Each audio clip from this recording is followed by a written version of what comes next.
Assalamualaikum warahmatullahi taala wabarakatuh.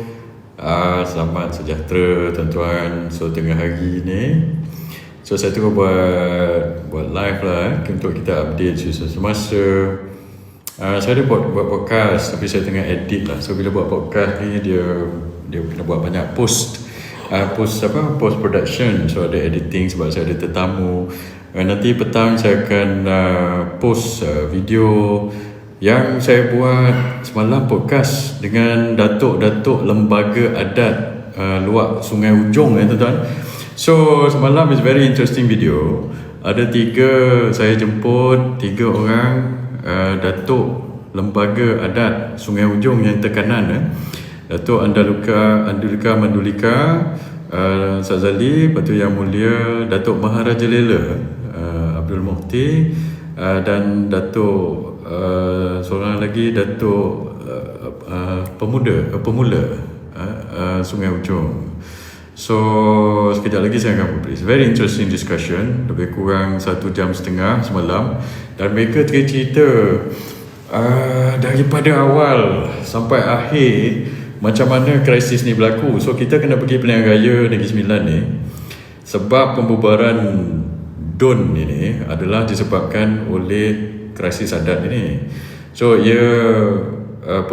krisis adat particularly di Sungai Ujong. Apabila mula-mula Datuk undang Yang Teramat Mulia Datuk Mubarak undang Sungai Ujong, dilucutkan jawatan atau dipecat oleh melalui kenyataan media Menteri Besar Negeri Sembilan pada 17 bulan April 2026. Dan selepas itu 4 orang undang di Negeri Sembilan buat press conference pula, tak salah saya 20 hari bulan ke macam itu, lebih kurang lah 19 ke 20 hari bulan. Mereka pula telah mengisytiharkan penurunan takhta Yang Tuan Besar Negeri Sembilan yang ke-11. So itu yang kita tahulah, yang kita dapat daripada berita. Tetapi saya nak tahu lebih detail daripada awal macam mana benda ni telah jadi. Sebab itu saya tanya mereka lah, datuk-datuk, Yang Mulia datuk-datuk daripada orang tekanan di luar Sungai Ujong sendiri, Datuk Andulika, Datuk Maharaja Lela di situ, dan seorang lagi Datuk ada seorang lagi Datuk Adat yang kanan di Sungai Ujong. 3 orang semalam. Sebenarnya apa cerita, macam mana benda ni berlaku? We want to know macam mana boleh jadi macam ni daripada awal sampai akhir. So mereka telah ceritakan daripada awal sampai akhir. Saya harap editing akan siap kejap lagi, dan saya akan publish lah video itu. Dan saya bawa isu adat ni tuan-tuan dan perempuan. Sebab apa? Sebab isu ni penting. Sebab benda inilah, isu inilah kita ubah DUN dan kena pergi biaran awal ni. Kita pergi Pilihan Raya awal sebab isu ini, dan isu ni adalah satu isu kritikal untuk orang Negeri Sembilan. Semalam Gen Z pun banyak tanya soalan berkenaan isu adat ini.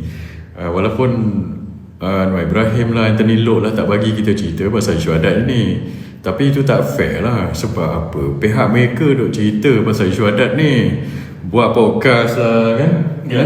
Buat podcast lah, buat inilah. So mereka flood dia punya naratif pasal isu adat ini. Mereka punya side dengan buat poster, panggil orang itu derhaka lah, panggil Datuk Jalal derhaka lah, panggil orang Barisan Nasional derhaka lah, macam-macam dia panggil macam itu. Dan dia pergi panggil orang untuk interview lah. So they tell dia punya narrative, dia punya side of the story. Tapi dia orang ini kerajaan tak bagi pula kita cerita pasal isu adat. So pada saya itu tak adil lah.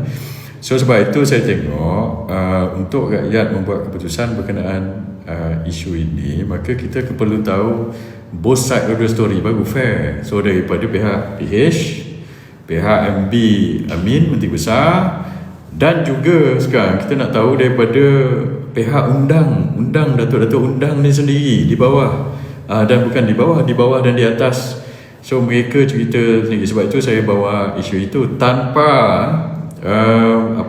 mensentuh isu 3R. Kita tak sentuh yang tuan, tak sentuh. Itu tak boleh. Kita pun tahulah, kalau saya sentuh isu yang tuan ni dah lama dah, dekat kejap je dia orang datang tangkap kita orang ni semua dengan datuk-datuk adat ni semua. So kita pun tahu juga pasal benda ini. So kita tak sentuh isu yang tuan. Kita discuss apa benda, menjawab perkara-perkara yang dilontarkan oleh pihak sebelah sana, tuduhan-tuduhan, dan saya jemput datuk-datuk adat untuk menjawab, dan supaya mereka juga tell dia punya side of the story tentang krisis undang ini, dan macam mana ada campur tangan ahli-ahli politik ni, yang kita pun orang kata bincangkan semalam, pasal campur tangan orang kata ahli politik dalam kerajaan negeri. MB Anthony Loke pun buat kenyataan pasal undang-undang tubuh kerajaan negeri. Ini yang menjadi masalah. Sebab itu saya panggil mereka ni. So kita jangan sentuh isu berkenaan dengan raja ataupun yang tuan, tak boleh. Tapi kita bincang, we want to know apa orang kata, the fakta-fakta lah, kronologi yang berlaku. Dan saya telah bincang dokumen. Sekejap lagi insyaAllah dalam 2 jam ke saya akan post benda tu. Interview tu panjang, tak salah saya dalam 1 jam setengah. Tapi tuan-tuan inilah Dan saya buat live ni sebab saya nak cakap ini, sebab kita ada buat posting pasal banyak isu adat ni apa semua kan. Dan tak sentuh 3R pun. Kita bentang pasal fakta dan menjawab soalan-soalan Gen Z. Sebelum saya lupa, hari ni saya punya follower di TikTok telah mencecah 700,000. Terima kasih tuan-tuan. 700,000 cecah, 8.8 juta like dan 700,000 dalam tempoh tak lama. Saya baru main TikTok baru tak sampai setahun kot. Dalam setahun je. Saya dulu main Facebook, saya tak main TikTok. So dalam tempoh setahun atau kurang daripada setahun, macam itulah, lebih kurang naik daripada 10,000 follower, lepas tu sampai 700,000 follower. So saya nak ucap terima kasih kepada tuan-tuan dan puan-puan yang telah follow saya di TikTok.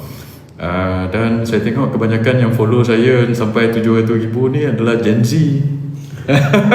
So Gen Z, orang-orang muda, terima kasih follow saya di TikTok.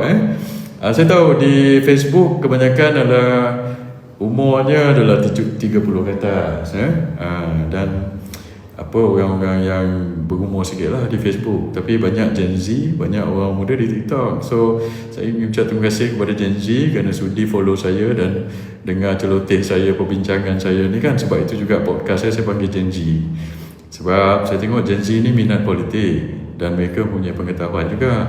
Tetapi orang selalu underestimate mereka ni. Orang kata Gen Z, orang muda tak pandai politik lah, apalah. Tak, yang saya panggil Gen Z ni, awak tengok soalan-soalan dia, semua soalan-soalan yang amat kritikal dan soalan-soalan yang bagus, yang orang kata menunjukkan pemahaman politik mereka yang baik lah.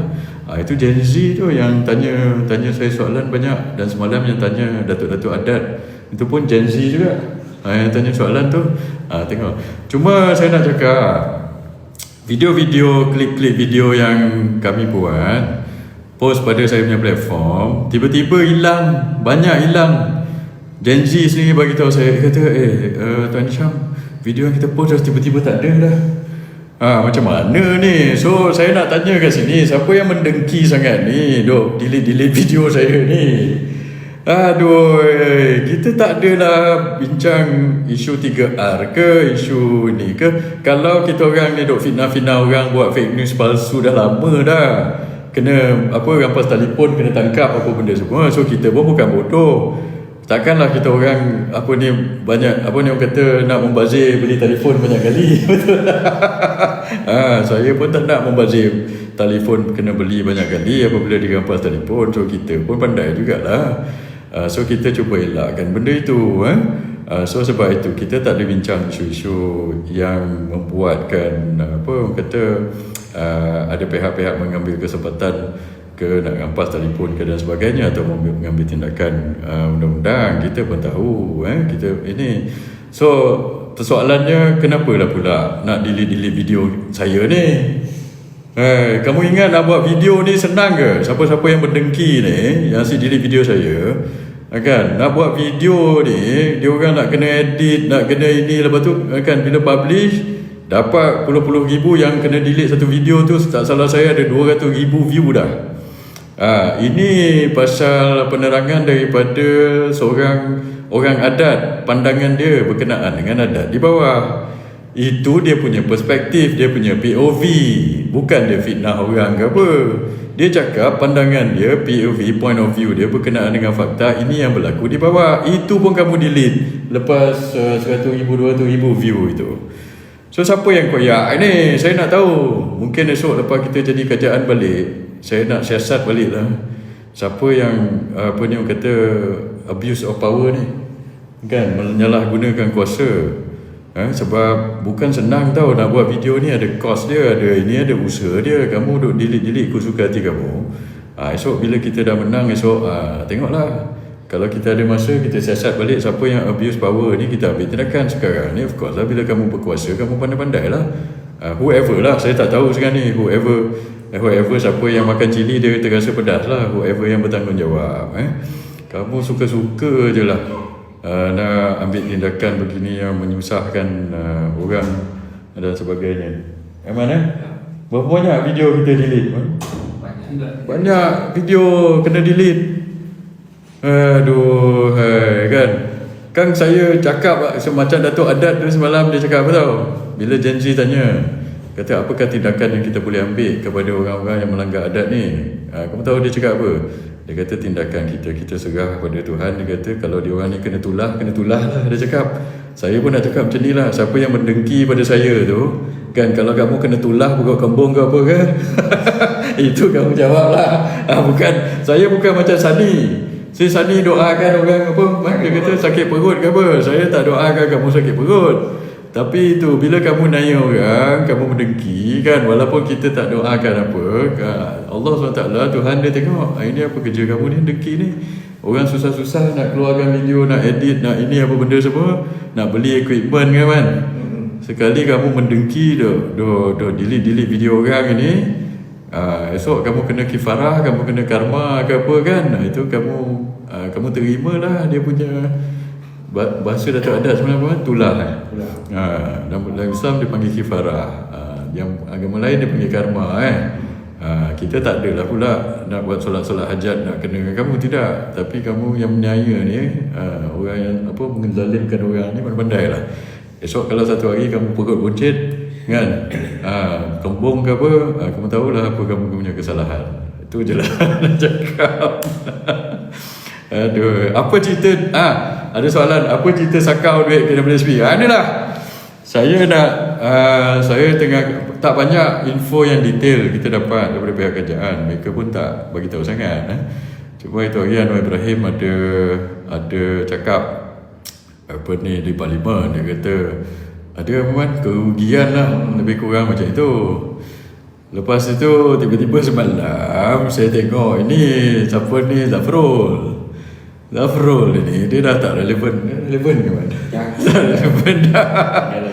Zafrul ni dia dah tak relevan dah, selesai. Aku malas nak komen pasal dia dah. Dia ni kan, dia jadi apa dia punya kerja dia sekarang ni kan? Dia kerja dengan Anwar. Jadi penasihat Anwar Ibrahim. Dia bukan menteri dah. So macam saya cakap dulu, dia ni asyik makin lama makin turun pangkat. Dia ni orang lain ni makin lama makin naik pangkat. Dia makin lama makin turun pangkat. Dulu dia Menteri Kewangan, itu pangkat tertinggi tu. Menteri Kewangan ni orang nombor 2 daripada Perdana Menteri. So biasa Menteri Kewangan orang nombor 2, bukan timbalan Perdana Menteri pun. Menteri Kewangan yang paling berkuasa selepas Perdana Menteri. So dia Menteri Kewangan tu orang kedua paling berkuasa di Malaysia. Lepas jadi Menteri Kewangan, orang kedua paling berkuasa, dia turun pangkat jadi Menteri MITI, Menteri Kanan. Lepas jadi Menteri MITI, turun pangkat lagi jadi pengerusi Maida mana?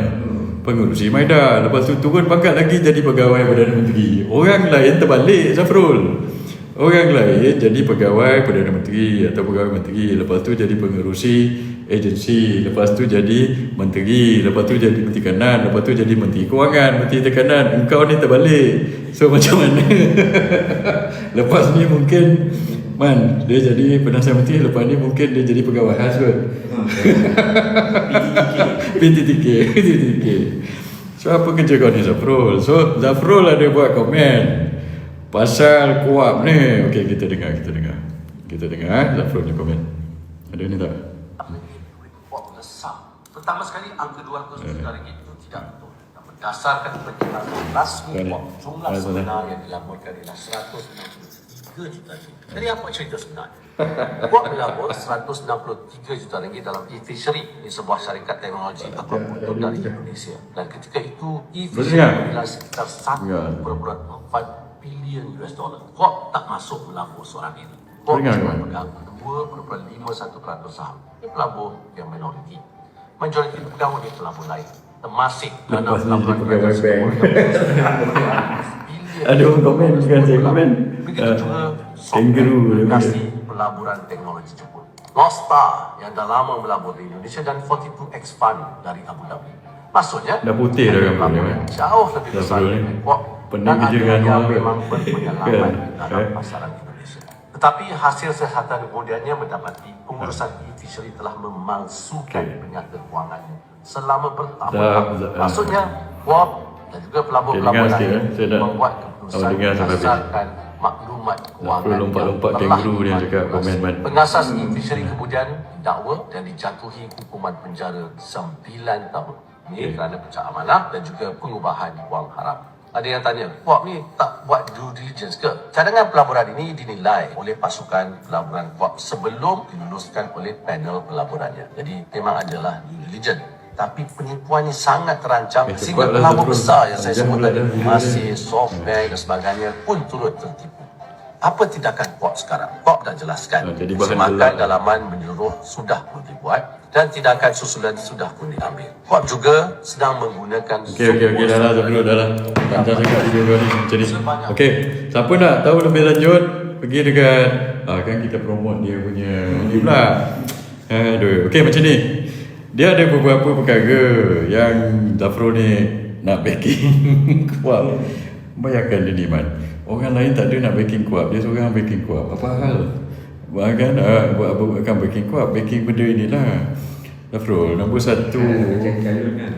Tak tahulah dia nak tanding mana ni. Itu dengar. Pandan. Okey. Ada beberapa perkara yang Tengku Zafrul ni cakap. Nombor 1 dia cakap macam ni. Dia kata, kerugian itu yang apa ni kan, kerugian Kuap ini pasal pelaburan e-fishery itu sebenarnya bukan 200 juta. Tu tak betul tu 200 juta. Lepas tu dia cakap lagi, dia cuma 163 juta je. Banyak. Kau aduh kan. Kalau dia cakap bukan 200 juta, bukan salah tu. Macam dulu Lim Guan Heng salah titik puluhan kan. Dia cuma 2 juta. Okey lah Zafrul. Ini kau cakap dia salah 200, bukanlah 200 juta. Itu main point dia. Buka-buka aja itu main point dia nak pick up. Bukan 200 juta, cuma 163 juta. Zafrul, 163 juta pun banyak. La ilaha illallah. Itu pasal dia berkata lepas ni dia ni kan, lepas makin turun-turun mangkat jadi pegawai bank je lah. Aduh, hai. Itu nombor 1. Lepas tu nombor 2 point nak backing dia apa? Dia kata, apa ni pelaburan ini kan 163 juta ini hanyalah apa ni 2.5% ke macam mana lah daripada berapa bilion pelaburan dalam e-fishery tu. Dia bukan kira macam tu Zafrul. Kalau 0.15% pun sekalipun 200 juta tu banyak. Itu duit pencen pegawai kerajaan tu Zafrul. Tak kira lah 1% ke 2% ke kan. Lepas tu dia kata macam ni lagi. Yang third point dia kata orang lain pun melabur juga. Orang lain pun kena tipu ke, kena scam ke macam tu lah lebih kurang. Aduh, macam ni dia punya argument. Sebab tu Zafrul, saya nak cakap dengan kamu ni kalau orang lain masuk kepala dalam lubang jamban, kamu pun nak masuk kepala dalam lubang jamban ke? Dan kalau kamu dah termasuk kepala dalam jamban-jamban, janganlah bagi itu alasannya. Orang lain kena ini, tak apalah sebab orang lain pun kena. Tak macam itu Zafrul. Walaupun termasuk ke apa benda nama orang pun kena scam juga, kena tipu juga itu, kita kena bertanggungjawab yang kita pun kena tipu macam orang lain. Buat apa? Temasek, saya ingat dulu Temasek, kalau kamu cerita pasal Temasek, masa saya dalam kerajaan Temasek pun kena scam juga, ataupun kena tipu juga. Dia beli subprime bond kan. Yang subprime bond ini, krisis 2008 itu berlaku sebab subprime punya bond Subprime punya bond ini, yang Lehman Brothers untung, yang jadi krisis dekat Wall Street itu, yang jadi satu dunia menjadi krisis ekonomi sebab dia orang ni jual subprime bond ni apa ni, apa tu, MBS, Mortgage Backed Securities. Dulu saya buat kajian pasal ini. Lepas tu benda itu untung, Temasek yang beli. Lepas tu Temasek pun hilang berapa banyak duit pada ketika itu. Tetapi kamu tahu siapa yang tak beli? Kita tak beli. Masa saya dalam kerajaan tu, walaupun Temasek beli, kita tak beli subprime bond ini. Mortgage backed securities daripada Wall Street ini kita tak beli. Sebab apa kita tak beli? Sebab kita tak yakin. Kita buat kajian kita sendiri pada ketika itu, kita tak beli. Dan sebab daripada itulah 2008, 2009 kita kesan krisis ekonomi pada kita itu kurang. Sebab kita terselamat. Kita bukan ikut-ikut orang. Oh, Temasek beli, kita pun belilah. Lepas tu bila jadi macam ni kena scam, itu pula engkau punya alasan pula dah. Oh, dia beli, kita beli, tak apalah. Sama-sama bodoh, sama-sama kena tipu, tak apalah. Itu ke kau punya jawapan? La ilaha illallah. Lemah. Betul. Macam mana jadi Menteri Kewangan dulu ni? Aduh, kalau kamu la ilaha illallah amanah jadi Menteri Kewangan, macam manalah kamu jadi Menteri Kewangan, CEO bank, penasihat Perdana Menteri? Mungkin kecewa lah orang yang bergantung harap pada kamu itu. Kalau kamu macam ini performan kamu, Zafrul, itu pasal kamu asyik turun pangkat. Itu nombor satu. Nombor dua, kamu cakap, kamu jawab konon orang tak buat due diligence ke? Sebenarnya mereka telah palsukan telah palsukan akaun. Zafrul, tak pergi ke lapangan. Aduh, macam mana dia ni? Dia ni, betul ke kamu buat akaun dulu ni kan? Zafrul, the purpose of due diligence adalah nak tengok, nak check pemalsuan akaun lah. Kalau ada orang tipu dalam submission on paper dia tu, itu yang panggil due diligence. Sebab on paper ni macam-macam orang boleh tulis, betul tak? Kita nak beli orang kata nak minta loan bank. Kamu dulu kan CEO bank, Zafrul. Orang nak minta loan bank pun dia cari betul ke declaration ni. Itu nak minta payslip, nak ini kan apa benda itu. Itu part of the due diligence process lah. Sebab kamu tak boleh terima je apa orang declare tu at face value. So dalam pelabuhan 200 juta, orang tu pergi tipu account. Katakan kamu pun kena due diligence, maksud dia pergi check lah sama ada dalam akaun ni bersamaan ke tak dengan realiti yang berlaku di luar. Itu maksud due diligence, Zafrul. Bukan due diligence kamu tengok, akaun dia submit macam ni, Temasek percaya ke tak? Temasek percaya, aku pun bodoh sekali percaya ikut. Itu bukan due diligence, Zafrul.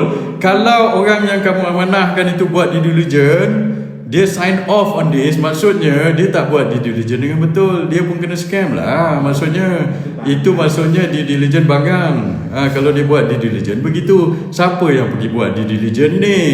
Ini yang saya nak tahu. So sedikit sebanyak, siapa yang buat due diligence ke lembaga investment, jawatan kuasa investment perlu bertanggungjawab. Kamu tahu tak? Sebab that's not due diligence punya ni. Itu bukan due diligence, itu macam sambil lewa. Okeylah, dah buat, dia dah check lah. Tak apalah bos, ini Temasek dah beli, ni pun dah beli, dia pun dah lapor, kita cuma 2% aja, 200 juta pakai je lah.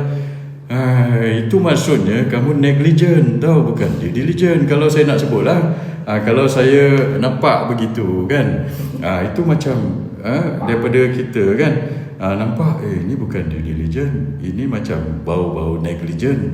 Tapi kita nak lagi detail. Saya nak tahu siapa yang bertanggungjawab. Sebab ini bukan company biasa. Ini KWAP, ini amanah pencen, ini duit saya, kita orang dan rakan-rakan ini duit pensioner. Kamu tahu tak? Bukan senang-senang orang kerajaan nak kerja sampai ketua masuk duit dalam pencen. Itu hari Anwar Ibrahim cakap dalam parlimen pula, dia kata lebih kurang macam ni lah, dia kata kerajaan mungkin tak mampu nak tanggung pencen ke macam tu, lebih kurang lah. Anwar Ibrahim cakap macam tu, lebih kurang macam tu. Hari ni pula kamu pergi cakap 200 juta kena scam sebab apa? Kononnya kamu dah buat due diligence, tapi sebab dia tipu dia punya penyata kewangan. Due diligence tu nak check penyata kewangan lah Zafrul, sama ada in reality what's on paper itu betul apa yang berlaku in reality. Kamu lah ilah Rahman. Dia pergi satu universiti dengan saya ni. Saya ingat dia pergi kelas lain kot apa. Atau voting kelas kamu, saya tak tahulah. Lagi satu apa benda dia cakap. Itu je lah. Tapi come on lah, 200 million. Somebody kena bertanggungjawab. Ini public interest. Not only public interest, ini public servant punya interest. 200 million bukan kecil anak. So the fact that kamu cakap ini cuma 200 juta, 2% lah, lepas tu orang lain pun buat, itu tak menjawab soalan. Ini duit pencen 200 juta. Orang kalau pencen, duit dia berapa je pencen, dia dapat sikit-sikit bulan. Bukan macam kamu mungkin gaji kamu banyak, orang pencen gaji sikit. Bayangkanlah kalau orang tu tak boleh dapat pencen, ataupun orang-orang lain, orang-orang baru sekarang ni pun yang baru masuk kerajaan tak ada lagi pencen kan? Tak ada lagi pencen. Lepas tu macam mana? Lepas tu kamu nak bagi alasan macam melepas batu di tangga. Ini tak apa, kita cuba dapatkan balik. Buat due diligence macam inilah. Itu pasal saya kata, kalau kita nombor satu, kita kena tukar kerajaan. Lepas tu letak orang-orang yang ahlinya di tempat yang betul, dan orang-orang yang amanah buat due diligence betul-betul. Saya dulu pengarah dekat JPM. Kalau pegawai saya buat kerja macam tai macam ni, saya ingat seminggu tak lepas kerja dengan saya man. Kamu tahu tak siapa yang pernah kerja dengan saya, tahulah. Saya ni memanglah saya firm, tapi saya fair. Siapa yang pernah kerja dengan saya tahu. Kalau pegawai saya buat kerja macam tai macam ni, tak sampai 3 hari dah kena pecat. Kamu tahu tak? Ini buat kerja 200 juta hilang. Apa benda lah macam ni punya kerja lah. Okey. Ada soalan lagi tuan-tuan? Kamu cakap, dia kata sembang boleh lah. Aku dekat 20 tahun lah kerja dengan kerajaan lah. Engkau tu lah yang sembang. Saya dulu kerja dengan kerajaan yang budak-budak yang cerita pasal ekonomi ni, sijil ekonomi pun tak ada. Aku buat dasar ekonomi lah dulu. Kau ni yang claim apa ni man? Walandon 20 sen. Pergi claim 20 sen. Aduh. Okey. Pegawai kena check benda ni. Ni 200 juta. Kamu tahu tak? Apa cerita? Okey. 1MDB apa cerita? 1MDB Datuk Najib dah masuk penjara, pergi mahkamah. So kepada siapa yang belum lagi masuk penjara, yang kena NFA lah, DNAA lah, apa ke benda tu kan, pergi mahkamah, tengok kamu lepas atau tidak masuk penjara. Ini banyak yang ada kes-kes ni yang dikeliling yang dalam kerajaan ini tak diadili lagi, atau NFA lah, betul tak? Kamu orang-orang pilih. Ini balik-balik cerita YNDB tu Datuk Najib dah masuk penjara dah pun. Dah 3-4 tahun dah. Telah diadili. Kamu tahu tak? Yang tak diadili lagi, ini kes-kes macam ni. Macam dulu duit kuap apa dia orang kata kena-mengena dengan SRC tu berapa man? 4 juta ke 20 juta ke, saya tak tahu. Saya tak ingat, saya tak terlibat. Tapi ini 200 juta. Siapa yang nak bertanggungjawab ini? This is bigger than SRC punya skandal tu. Sebab ini 200 juta kena scam. So siapa yang perlu masuk penjara pasal ini? Bagi tahu sama saya. Okey. Lagi? Duit YNDB yang dipulangkan. Duit YNDB ada yang dipulangkan. Duit ni bila berapa nak dipulangkan? Itu yang saya nak tanya. Okey, lagi? Menteri Kewangan. Bil TMB mahal. Okey, nanti saya akan kaji bil TMB mahal teman. Rumah kita ni pun banyak juga bil pakai ni. Nanti saya nak telefon lah kawan-kawan kat TMB pada kawan-kawan saya di TMB, saya punya kawan pun dah jadi pegawai besar kat TMB man. Tak boleh sebut nama lah, nanti dia orang kena pula tapi di TMB pegawai-pegawai yang saya train dulu tahun berapa, 20 lebih tahun lepas lah, 27 tahun lepas, 26 tahun lepas, saya jadi manager kat TMB. Tak salah saya 23 tahun lepas saya dah jadi manager TMB, pengurus di TMB 23 tahun lepas. Tahun 2002 ke 2003 saya dah jadi pengurus di TMB. So masa itu di bawah saya banyaklah engineer-engineer baru, pegawai-pegawai baru di Tenaga Nasional Berhad yang saya train tau. Sekarang ni diorang dah jadi pegawai-pegawai besar lah TMB. Saya dengar itu ada dah jadi senior general manager kan. Mungkin VP pun ada lah, vice president ke apa. Itu pegawai yang saya train dulu tu. Siapa yang saya train sekarang ni diorang jadi pegawai-pegawai berjaya tau. Jadi ni sebab dia pernah kerja dengan saya, dia tahu macam mana saya kerja. Diorang ni semua bagus-bagus. So kepada bekas-bekas pegawai saya dulu yang saya train dulu, so di Tenaga Nasional Berhad, so bagi tahu dekat saya lah kenapa ni orang komplain bil-bil tinggi ni. Saya tak tengok lagi bil saya bulan ni man. Kita pasang aircon banyak ni, tengok juga bil Kalau tinggi nanti kan kita kita tanya lah juga Okey, lagi siapa nak tanya soalan? Tuan, kenapa PMX tak bawa balik Jolo? Inilah dia satu cerita. Saya daripada dulu yang bising nak suruh bawa balik Jolo. So Anwar Ibrahim, yang kamu bising daripada dulu kan, Jolo sebagai Perdana Menteri, kenapa tak bawa balik lagi? Saya nak bawa balik Jolo. Bawa balik Jolo. Okey, lagi apa lagi ni? Network School saya pun lagi kaji lagi. Network School ni cerita dia macam mana man? Saya tengah tengok lagi. Nanti saya tengok Network School ni siapa yang bertanggungjawab. Ni macam-macam benda pelik lah berlaku sekarang ni Okey tuan-tuan, 4,000 lebih pagi tengah-tengah hari ni man. Apa ni live, terima kasih banyak-banyak. Okey, saya dapat jemputan banyak di Negeri Sembilan. Sebelum saya akhiri saya punya live ni kan, saya dapat jemputan banyak di Negeri Sembilan untuk pergi berceramah, berucap. Cuma saya minta maaf banyak-banyak. Kebanyakan daripada itu saya tak boleh nak fulfill sebab saya set up kita punya podcast ni kat rumah, kat sini kan. Dan hari-hari saya buat video dan saya buat podcast. Dan isu yang saya bawa tu adalah isu sensitif juga, isu adat. So I have to be here. Dan saya akan bantulah. Saya tahu parti-parti politik tak nak bawa isu adat ni sebab dia takut nanti kan tersilap cakap lah apa, menyinggung perasaan orang itu, menyinggung perasaan orang ini kan. Tapi saya bawa isu adat ni sebab ia adalah satu isu yang penting dan sebab saya nak menjawab atau nak menseimbangkan naratif-naratif yang dibawa oleh pihak sebelah sana. So kita kena seimbangkan lah. Kalau tidak dia orang kerja cerita kan, kita tak cerita tak elok. So untuk rakyat membuat keputusan kena ada keseimbangan lah daripada segi both side of the story. So saya buat isu adat dan saya ada kat sini dengan saya punya pegawai-pegawai ramai yang ada kat sini sebab saya sendiri kena tengok isu ni isu sensitif because I don't want to get my staff or my pegawai in trouble kalau dia tersilap cakap ke apa kan, sebab benda ni isu sensitif because we not gonna discuss isu 3R yang akan menyinggung ataupun yang apa kata venture into raja yang tuan itu tak adalah, kita tak buat macam tu lah. But whatever it is, saya nak pastikan apa yang kita cakap itu berfakta dan okey lah supaya untuk rakyat mendapat maklumat tu. So dan saya akan kempen di Negeri Sembilan daripada sinilah. Saya buat video walaupun saya kadang panas juga man bila dia orang delete video kita ni kan. Saya buat video ini bukan senang, bukan murah man. Kamu orang yang dengki duk delete video pula dah.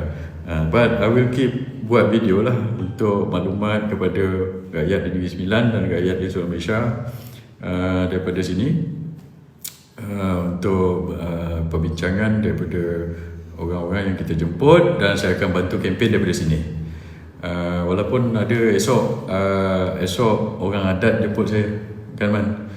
Esok orang adat dia nak kumpul ramai-ramai di mana-mana, Seremban ke Paroi lebih kurang lah. Seremban ke Paroi ke Tampin. Dia orang adat nak jemput saya ramai-ramai. Dia orang adat berkumpul ramai-ramai nak jemput saya bagi ucapan. Tapi saya itu Datuk Lembaga Adat kan jemput. So nanti saya confirmkan man. Sebab itulah saya nak keluar daripada sini pun susah sebab ada ni. Kepada parti-parti politik yang jemput saya berapa tempat kan? Banyak. Banyak. Saya tahu, saya pun tadi ada YDP, beberapa YDP PAS dah jemput saya untuk PAS, jemput saya untuk bercuma. Saya kata nanti saya tengok dulu, sebab bukan saya tak nak pergi, tapi sebab saya kena ada kat sini buat video. But I will help lah, I will help you guys ataupun tuan-tuan dan perempuan kempen dengan video-video saya daripada sini. Dan bila saya buat video daripada sini, dia lebih clear, lebih ni kan, so dia punya view lagi tinggi sebab kan internet pun stabil dan sebagainya daripada saya buat di lapangan. So saya buat di sini aja. Cuma sekarang ni bila view tinggi, macam semalam kita post je 100,000 view kan, 50,000 view, 100,000 view, 30, berpuluh-puluh ribu view lah. Lepas tu ada geng-geng pendengki ni pergi di-delete pula dah. Siapa saya tak tahulah, saya malah nak tuduh-tuduh orang, tapi tuan-tuan buatlah kesimpulan sendiri kepada siapa-siapa yang pendengki-pendengki ni. Itu je lah saya nak cakap. Nanti kita jumpa lagi tuan-tuan. Apa lagi nak cerita? Itu je. Lepas tu okey, saya nak cerita semalam saya dah jumpa dengan beberapa orang pemimpin politik. Tengoklah malam ni, esok saya akan buat lagi live dan saya akan cerita cabaran-cabaran kita di Negeri Sembilan. Yang saya nak cakap is don't get complacent. Saya nampak UMNO dan PAS dan UMNO, Perikatan Nasional Barisan Nasional di Negeri Sembilan macam dah rasa macam dah menang. Macam lepas kita jadi kerjasama ni, alhamdulillah dengan usaha kita kan, dengan saya duk beletik AMDAP. Last sekali orang-orang AMDAP ni panas telinga, ada orang pun tinggalkan DAP dan join PAS. Itulah. Itu saya cakap dulu, bila saya beletik ni ada kesannya cuba saya tak cakap AMDAP. Mungkin sampai sekarang kamu selesa dengan DAP, masih bersama DAP. Sebab kita usahakan, kadang-kadang tu pasal orang tua tu cakap, kadang-kadang bila kita marah ni kan, nasihat yang berguna tu kadang-kadang keras, tapi kalau kamu dengar betul-betul niat yang baik, dan insyaAllah akan jadi perkara yang baik walaupun tak sedap didengar. Sebab saya meliti AMDAP ni lah kamu tinggalkan DAP. So, sekarang ni dah tak jadi AMDAP di Negeri Sembilan, jadi UMNO ORI. Cuma masih ada AMDAP lagi di peringkat persekutuan, yang itu kita kena tendang AMDAP ni sampai tak ada AMDAP di peringkat persekutuan, barulah saya berhenti meliti AMDAP. Memanglah AMDAP ni akan berdesing lah telinga. Yang banyak koyak gabak Aman buat video pasal saya tu, itu bukan UMNO original tu, itu AMDAP lah tu. Sebab UMNO original yang nak bersama dengan PAS, itu sokong saya. Itu yang kita mahu daripada awal, betul. Saya yang awal bawa isu penyatuan ini. Saya nak bekerjasama, kamu orang UMNO tinggalkan DAP, bekerjasama dengan PAS. Yang tak senang duduk terkencing dalam seluar sekarang ni budak-budak AMDAP. Dia duk promote DAP, kutuk PAS, sekarang tiba-tiba UMNO bekerjasama dengan PAS. Mana kamu nak pergi? So sekarang, tapi saya takkan berhenti beletik pasal AMDAP ni selagi di pusat itu masih ada AMDAP. Sampai dah buang kita daripada AMDAP ni, barulah saya beletik. Walaupun ada orang yang sakit telinga dengar ubat yang baik itu biasanya pahit, tuan-tuan. Lagi satu saya akan cerita pasal ini, macam tadi PAS dan UMNO jangan complacent di bawah. Nanti saya akan cerita pasal cabaran-cabaran dia. Kita belum menang lagi, so jangan rasa macam kita dah menang. So kita berusaha macam kita ketinggalan lagi, sampai menang, esok kita celebrate. Okey, dengan itu tuan-tuan, wabillahi taufiq wal hidayah. Wassalamualaikum warahmatullahi taala wabarakatuh.